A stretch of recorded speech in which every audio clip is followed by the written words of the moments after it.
राजकीय गुंडगिरीचे बळी ठरलेल्या या तरुणांनी नागपूरच्या रिझर्व्ह बँक चौकात उपोषण सुरू केलंय.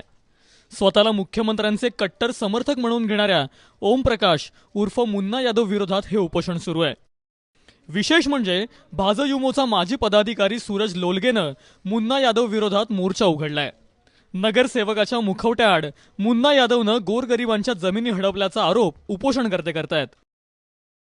आज 1300-1400 परिवार जे प्लॉट धारक आहेत त्यामध्ये त्यांच्या काही मुलींचे लग्न व्हायचे बाकी आहेत, मुलांचं शिक्षण बाकी आहे. त्यांचं हे होतं की या प्लॉटवर आम्ही एक तर घर बांधू किंवा गहाण ठेवू बँकेत घर बांधून, आणि आम्ही जे पैसे भेटेल आम्हाला त्यांनी आम्ही आमच्या परिवाराचं काहीतरी भलं करू शकू.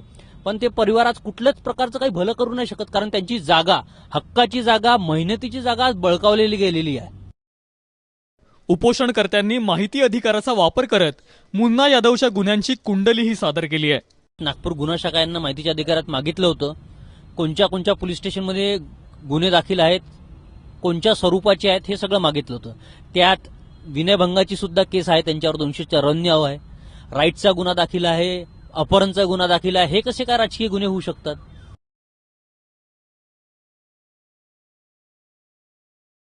अश्विन लोखंडे पाय तुटला असला तरी मुन्ना यादव विरोधात सुरू असलेल्या उपोषणात त्याला सामील व्हायचं आहे.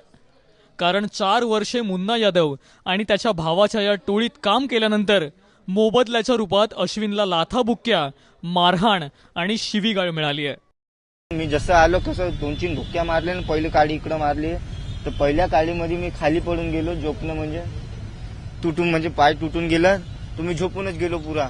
तरी नाही सोडत आहे मला, तरी मारत आहे. किती लोक आले वाचवाले, ते आजूबाजूचे आले वाचवाले. पण जग्गू यादवनं, मुन्ना यादवचा लहान भाऊ आहे.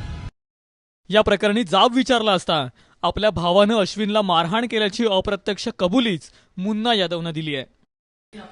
माझ्या भावानी त्याला मारलं. मी मुंबईवरून आल्यावर मला हे कळलं. जेव्हा कळलं तर मी त्याला काय सांगितलं की त्याला तू मारलं कशाला. तर त्यांनी सांगितलं की यांनी तिथं लोकही होते, यांनी गांजाची कमसे कम 2 किलो गांजा आणून त्या आपल्या डेअरीच्या रूममध्ये ठेवलं होतं आणि एक तलवार ठेवली होती, आणि रात्री त्यांनी कोणतरी गाडी चोरून आणून ती गाडी फोडून विकली होती. या कारणामुळे त्यांनी त्याला मारलं होतं. तो नोकर होता आमच्याकडे, त्या कारणामुळे त्याला मारलं होतं असं मला माहीत पडलंय.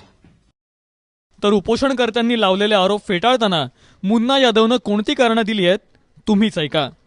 सूरज लोलगेंनी सांगावं की त्यांचे काय मी बिघडवलंय. त्यांच्यावर सूरज लोलगे सारखा गुन्हेगार, ज्याच्यावर जब्बर गुन्हे, 376 सारखा गुन्हा सूरज लोलगेवर आहे. 376, 395, 324, 506 असे अनेक गुन्हे त्यांच्यावर आहे. असा माणूस माझ्या विरोधात बसून आंदोलन करतो.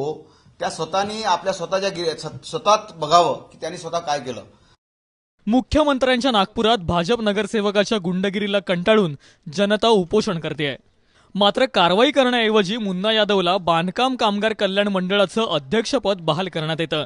याचा जनतेनं नेमका काय अर्थ काढायचा? पक्षातल्या गुंडांवर कारवाई होऊ नये म्हणून मुख्यमंत्र्यांनी स्वतःकडे गृह खातं ठेवलंय का, असा सवाल जनतेनं विचारला तर मुख्यमंत्र्यांना धक्का बसता कामा नये. रजत वशिष्ठ, एबीपी माझा, नागपूर.